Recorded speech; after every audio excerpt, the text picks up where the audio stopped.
Vote कटवा के भूमिका में तो रहबे न करेगी कुछ न कुछ। पप्पू यादव सर ने साफ कह दिया है कि 30 साल बनाम 3 साल ये लड़ाई है, ये लोकतंत्र का महापर्व है और इस पर्व में जनता भगवान होती है। यहाँ तो कानून जो प्रशासन है वो अपराधी छोड़ दारू खोजने में लगे हुए हैं। नमस्कार, मेरा नाम आलोक है, आप लाइव स्ट्रीज देख रहे हैं।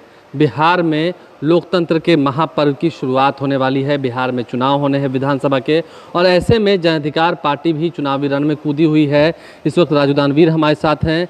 कितनी तैयार है पार्टी, कितनी तैयारियां हो चुकी हैं पार्टी के अंदर, क्या जिस तरीके से अन्य पार्टियां बूथ कमेटी सब चीज़ का गठन कर रही है, क्या भी उतने तैयार है?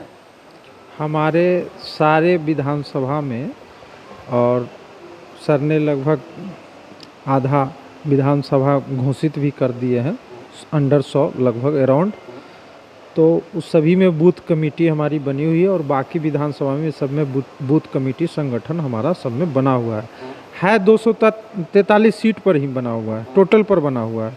लेकिन इतने का उन्होंने नाम ओपन कर दिया है कि ये सीट हमारे कंफर्म हो गए हैं, जिसमें पूरी तरह से बताया जा रहा है कि 150 सीटों पर जन अधिकार पार्टी लड़ेगी। तो क्या लग रहा है, कितनी मजबूती से तैयार हैं आप लोग? क्योंकि अक्सर कहा जाता है कि पप्पू यादव की पार्टी जो है दूसरों का खेल खराब करती है। नहीं, ऐसा नहीं है। ये लोकतंत्र का महापर्व है और इस पर्व में जनता भगवान होती है और जनता जिसे चाहे जिसे उठा दे, जिसे चाहे जिसे गिरा दे।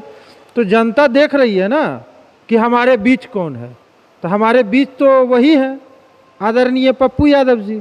तो जनता एकदम निफिक्र होके है कि जनता इस बार जो चुनेगी बिहार में वो जन अधिकार पार्टी, और जन अधिकार पार्टी के राष्ट्रीय अध्यक्ष आदरणीय पप्पू यादव जी का विश्वास।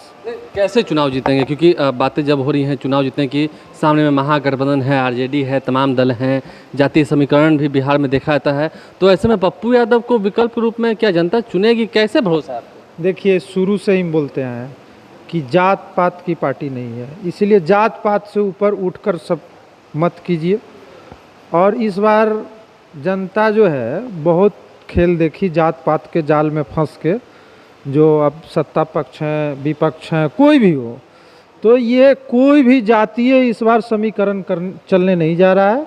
इस बार जात पात से ऊपर उठकर जनता चुनने जा रही है और वो चुनेगी भी तो उसी को चुनेगी। कैसे चुनेगी? सामने आरजेडी है, जेडीयू है, बीजेपी है। वही तो कह रहे हैं कि जातीय समीकरण कोई फैक्टर ही नहीं रहेगा। तमाम पार्टियां तो लड़ेंगी ना आपके सामने, जेडीयू आरजेडी उन सभी को तो वोट लड़ेगी। वही वोट कटवा के भूमिका में तो रहबे न करेगी कुछ न कुछ।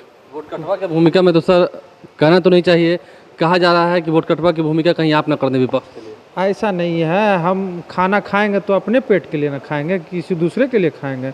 और हम जब चुनाव लड़ेंगे तो किसी के नफा नुकसान को देख कर लड़ेंगे। क्षेत्रों में आप इन दिनों घूम रहे हैं? जी जरूर घूम रहे हैं, लोगों से मिल रहे हैं, दुख सुख में देख रहे हैं। बिल्कुल।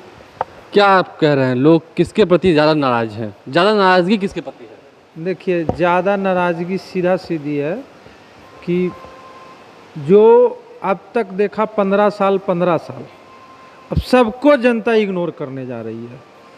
अब वो मौका देने जा रही है आदरणीय पप्पू यादव जी को। जो हमने घूमा हर विधानसभा में, कई विधानसभा में हम घूमे, और घूमने में ये जनता का जो रुझान देखा, पप्पू यादव जी के प्रति जो रुझान देखा, ये कुछ बता रहा है कि जन अधिकार पार्टी इस बार आ रही है। तो कह रहे हैं लगातार कि अगर हम आएंगे बिहार में तो बाढ़ जैसी समस्याओं को रोक देंगे।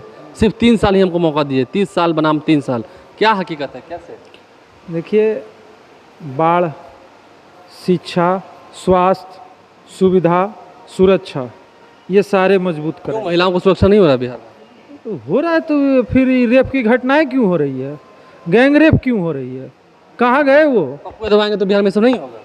अरे सर, उतना कानून व्यवस्था को ढंग से टाइट किया जाएगा। यहाँ तो कानून जो प्रशासन है वो अपराधी छोड़ दारू खोजने में लगे हुए हैं। प्रशासन जो है दारू के पीछे अब चल रहे हैं, कहाँ कौन दारू है करने है। और भाई, तो यहाँ तो दारू बंद है ही नहीं, होम डिलीवरी हो रहा है, सब कुछ हो रहा है। तो आप इस बात से गवाह हैं, आप जानते हैं सब कुछ। हम ही जानते नहीं है, लोग कहते हैं ना, लोग कह रहे हैं ना, हम थोड़ी जान रहे हैं। हम तो ये आपका जो दारू माफिया है ये सब है, तो थाना तो अब दारू के पीछे पीछे मुंह सूंघने में चल रही है। अपराधी सही अपराधी पकड़ा रहा है कहाँ? गैंग रेप की जितनी घटनाएं हुई, मर्डर जितने हो रहे हैं, कहाँ अपराधी पकड़ा रहा है? कुल मिलाकर आप कह रहे हैं साफ साफ कि इन सभी चीज़ों से बिहार को मुक्ति मिलेगी अगर पप्पू यादव को चुनते हैं। पप्पू यादव सर ने साफ कह दिया है कि 30 साल बनाम 3 साल ये लड़ाई है। अगर 3 साल में पप्पू यादव ने काम नहीं किया तो छोड़ देंगे वो? उन्होंने स्पष्ट कहा है कि यदि 3 साल में मैं बिहार को बेहतर नहीं कर दिया, एशिया में इसकी गिनती नहीं होने लगी राज्य में, तो मैं राजनीति छोड़ दूंगा। देखिए, कुल मिलाकर चैलेंज जो है बिहार की आवाम के सामने रखा दिया है, बिहार सरकार को, विपक्ष को, सबको, कि अगर 3 साल के अंदर मैंने बिहार बदल नहीं दिया तो मैं छोड़ दूंगा। राजू दानवीर हमारे साथ थे। आप लाइव सीरीज देखते रहें, हमारे चैनल को सब्सक्राइब कर लें, साथ साथ फेसबुक पेज भी लाइक करें। इसके अलावा ट्विटर हैंडल पर लाइव सीरीज को फॉलो करें। धन्यवाद। वोट कटवा के भूमिका में तो रहबे न करेगी कुछ न कुछ। पप्पू यादव सर ने साफ कह दिया है कि 30 साल बनाम 3 साल ये लड़ाई है। ये लोकतंत्र का महापर्व है और इस पर्व में जनता भगवान होती है। यहाँ तो कानून जो प्रशासन है वो अपराधी छोड़ दारू खोजने में लगे हुए हैं।